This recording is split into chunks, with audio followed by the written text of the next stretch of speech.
We're not. We are something more than that, because we are a new creation. We are part of the demonstration of God's imagination. And actually, if it was just 1 + 1 + 1 + 1 + 1 + 1, it would be a bit lonely, wouldn't it? Because there you are, a long way from anybody else, not easy to have a chat, not easy to pour a cup of tea for each other, as you are. So why don't you sit down again and join the rest of your table? Every body, every group has a character.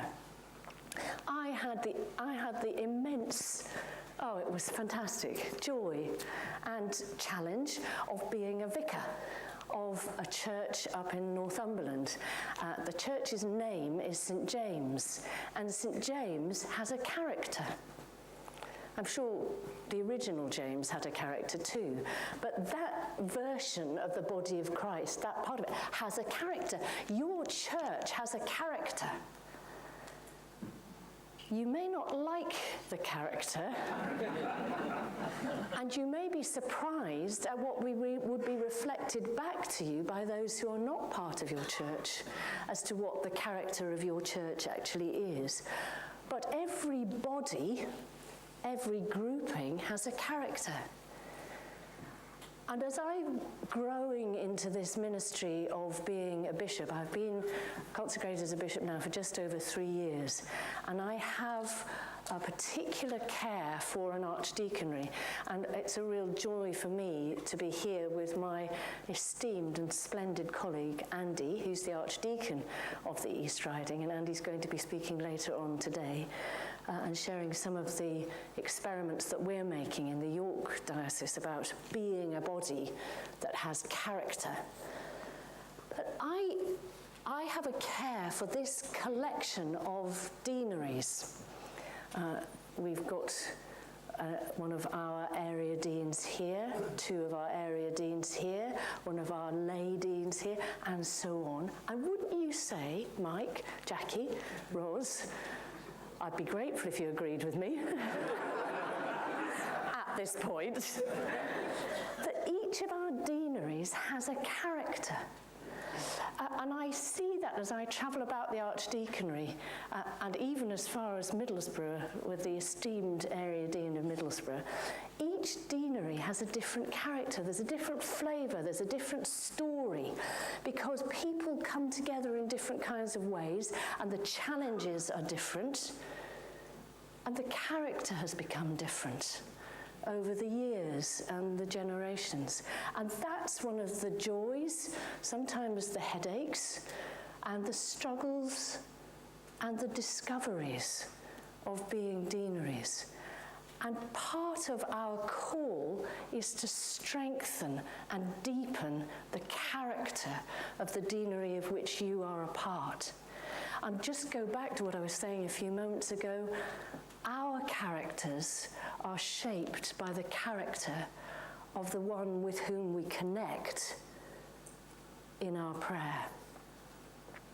So being praying deaneries, I think, is of the essence if we are to be part of God's work of repairing the world. And in that sense, I think a deanery gives us an opportunity to be a laboratory, a place of experiment and of discovery. We can try some things and see if they work. And I hope that as a result of you being here over this weekend, that some of that transformation and renewal will actually begin to shape and develop and grow the character of the deanery of which you're a part. The effect of prayer is character changing.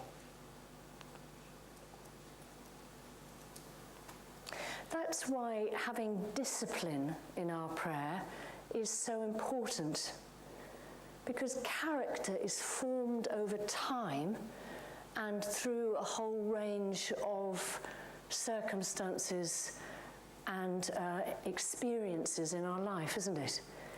Character is formed over time.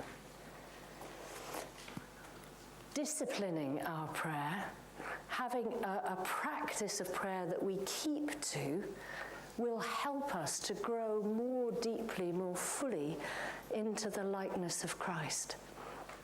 And that is what we're for, because the character of the one who created us is made visible in his beloved Son. Christ is in you, and he is the hope of glory. I think that's a moment to take a deep breath. Let's be quiet just for a moment and receive that, not just as some woman standing on a platform telling you, but for ourselves.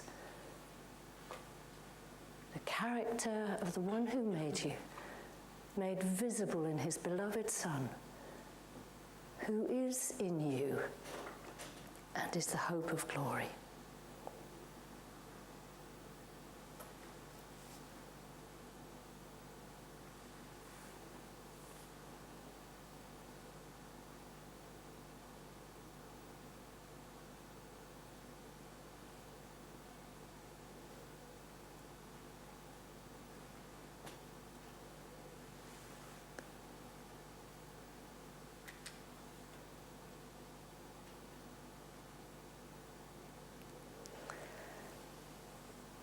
What a gift we are given. What a calling we have, each of us, and actually I would say a calling to every human being, to grow into that reality, known and loved and sustained. I don't know what your experience of prayer is, but I have a suspicion that one of the things we find particularly challenging and don't know quite what to do with is the prayer of adoration. You know, when I learnt to pray, when I first began to learn to pray, it was when I was kind of this big, and it was thanks to my granny. I wish you could have known her. She was great fun, was my granny. But at the end of the day, there was a discipline about how the day ended, and it included folding your clothes. Well, not all disciplines have shaped the way we've gone. But then we would say our prayers, and our prayers, and this is a very long time ago, our prayers were to kneel down by the side of my bed, hands together, eyes closed, and basically what we prayed was, thank you for a lovely day. Please look after Mum and Dad and make me good tomorrow. I keep praying that roughly. But actually, that's, I think, not how we actually pray, but when we say we're going to pray, we're quite good at asking for things. And depending on what kind of temperament you are, some of us are quite good at saying sorry for things. But actually that prayer of adoration, of being with God for no personal gain, is, I think, part of that deep sense of where we belong, that we are called into love. Loving God, not to make us good, but because God is love. And those who live in God live in love. So simply that prayer of being with, just because we're being with, I think is one of the great refreshments of the church, and actually in the deep sense, part of what will repair the world. Because we're not trying to change stuff by our own efforts. We are simply being in love with the one who loves us, being in love. and all of our being, then